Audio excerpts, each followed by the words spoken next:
Hello everyone, Tactical Lich here, and welcome back to another Total War Warhammer multiplayer battle. Today we have an interesting battle sent in by a new player, Box here, playing as the Ogre Kingdoms with an interesting build. 2 units of Hunters with no items or abilities, just them for their anti-large missiles. They don't actually have that much range and are rather slow in terms of speed. Faster than infantry but slower than a lot of monsters, but still, let's see what they do in combat. Now, leading the army, Slaughtermaster with the Great Maul here, Troll Guts, and also, of course, extra ingredients for that extra Winds of Magic regeneration. For the rest of the army, the Mournfang Cavalry with Iron Fist to run down enemy armored formations, and then the main formation is pretty standard here. Nobblers, Nobbler Trappers, and then backed up by Ogre Bulls with Iron Fist, plus a couple Lead Belchers here, protected by some Saber Tusk packs. On the other side of the battlefield for the Chaos Dwarfs, a front line of Hobgoblin and Cutthroats backed up by Chaos Dwarf Warriors and Infernal Gods with Fire Glaives. They are surrounding a single Deathshrieker rocket launcher supported by Demon Smith Sorcerer for the Reforge heal, and also spell support Spirit Leech and Fate of Buna, as their leadership is a single melee fighter, Zatan the Black on his Great Taurus mount. He doesn't have any spell casting abilities, but in return he is a pretty good fighter. On top of that, he does have his net, the Statistic Snare ability. Great for locking down enemies in a fight against him. He does have his other items and abilities, the Armor of Gazarak, the Obsidian Axe, and whatnot, all great for boosting his melee power. The problem is that they need to be charged, so let's see if Zatan can actually charge those abilities up. There's also, in terms of mobility, 2 units of Bull Center Renders with great weapons. And that's it for the army builds. Now let's get the battle started. Box here deploying those Mournfang Cavalry out in the open might be a bit of a mistake, because it is now exposed to all that precision artillery fire, specifically the Deathshrieker rocket launcher from the Chaos Dwarf side. The Demolition Rocket, the high precision tracking single shot one. It's really good against high HP models, specifically large targets that will suffer from the whopping 500 bonus versus large. It's able to pick off a single unit model every time it lands a hit on those Mournfang Cavalry, actually denying those Mournfang from getting any healing, because there's no alive models with extra HP margins to be healed up. So yeah, pretty big loss for the Mournfang Cavalry.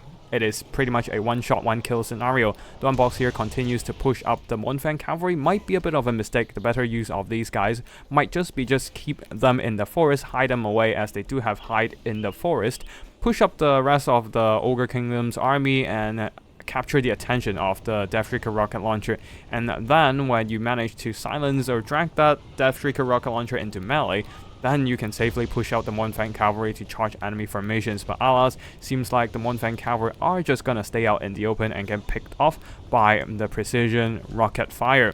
Anyways, the rest of the Ogre Kingdoms are also pushing up, and the Lead Belchers no doubt will be ready to keep shooting at those Chaos Dwarf formations, and the Infernal Gods with Fire Glaives are already opening fire at some, well, crappy Nobblers. Nothing too substantial here, they're just chaff and great for absorbing firepower. A bit of a mistake once again from Box here, using Troll Guts to heal on a Mournfang Cavalry that has no models to heal.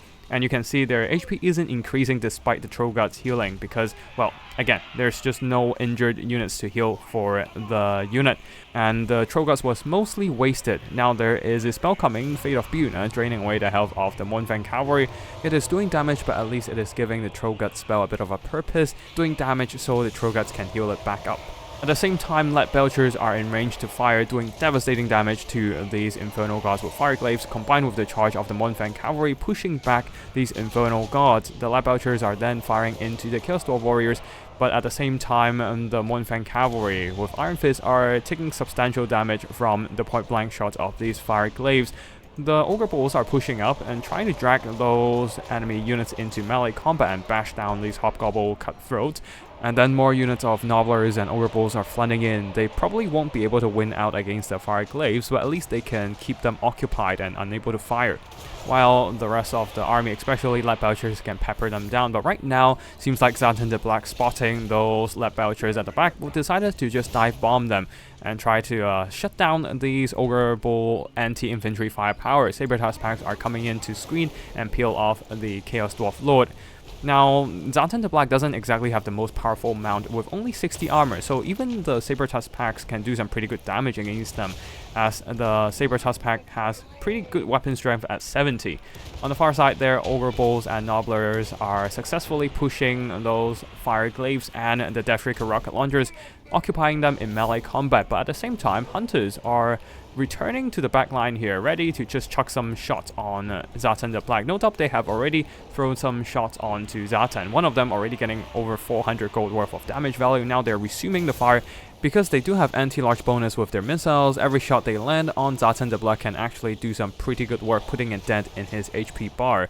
With the Saber-Tusk pack's help, the Lead Belchers are able to be secured for now and able to turn around and fire at other more important targets, like these Bull Center Renders. Unfortunately, Lead Belchers not having the best accuracy, so missing a lot of shots there, and unfortunately not doing the most effective damage.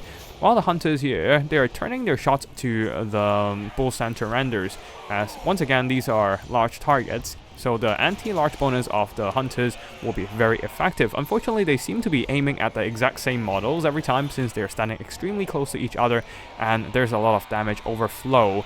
As the first shot will kill the first model and the second shot lands, but there's no more models alive to take the damage. So unfortunately a bit of waste of damage, but that is fine. It is not the end of the world here. One Hunter continues throwing and the Nobblers swarm the Bull Center Renders. So the Bull Center Renders are taking quite a bit of attrition. Now the Hunter here is trying to move over and kill Zatan the Black, as Zatan the Black managed to get hold of the Slaughtermaster at the back there, using the Sadistic Snare to pin him down. Though the Saber-Tusk once again are here to peel off the Chaos Dwarf leadership, and the Hunter is shifting around, trying to get into range and shoot at Zatan the Black. The problem is that Hunters, despite having excellent anti-large damage, they don't exactly have the speed to catch up with their targets, having only 57 speed, while usually mounted characters and monsters with 4 legs in general, having 70 plus speed, and can easily just leave those Hunters behind, and the Hunter will just waddle around, spending most of his time trying to catch up to their targets there, wasting a lot of time not exactly doing damage, which is why you don't really see Hunters in general. I feel like Hunters, if they manage to get a Mournfang mount or a Rhinox mount, that would make them a lot more viable, being a mobile, kind of like an artillery platform with a rather short range but very good anti-large firepower damage. That would be nice. And now, yeah, they're just running around trying to find a good target to fight. This Hunter here is just smashing this poor Demon Smith Sorcerer, while at the back there, Zatan the Black once again being pinned down by Saber-Tusk, as he is not having a good time, not having the most armor to deal with these high weapon strength Saber-Tusk. And finally, the Hunter might be able to put in a couple more shots on Zatan, finally getting into range, or maybe he won't, because Zatan continues to move away. One of the Saber-Tusk did almost 700 gold worth of damage. I feel like the Saber-Tusk did most damage to Zatan. 900 gold damage on the other. And remember, these Saber-Tusks have been mostly just fighting Zatan throughout the game, so all their value they got comes from Zatan. So yeah, it's safe to assume the Saber-Tusks have been doing quite some heavy lifting here. And the Hunters aren't exactly doing the most work here. The other Hunter having a bit more time in the front line here, smashing this poor Demon Smith Sorcerer. Yeah, definitely have more damage, earning well over their cost. While over here, these poor Chaos Dwarf infantry stacking on top of one another, they were absolutely destroyed by the Lead Belchers while we're not looking. Now, the Lead Belchers are being killed off by the Bull Center Enders, but that is too little too late for the Chaos Dwarfs, and victory will belong to the Ogre Kingdoms.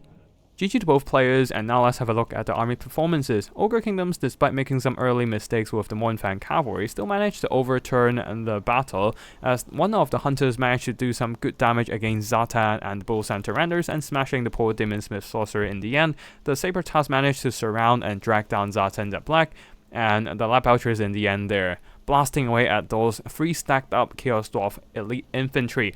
The rest of the army not doing too hot, not exactly getting the most value, but because of their sheer numbers, able to overwhelm the position of the Chaos Dwarf army. Especially they have such a narrow formation, a lot of their range assets were compromised and unable to fire, and in the end stacked up and get ready to be slaughtered by those Lead Belchers.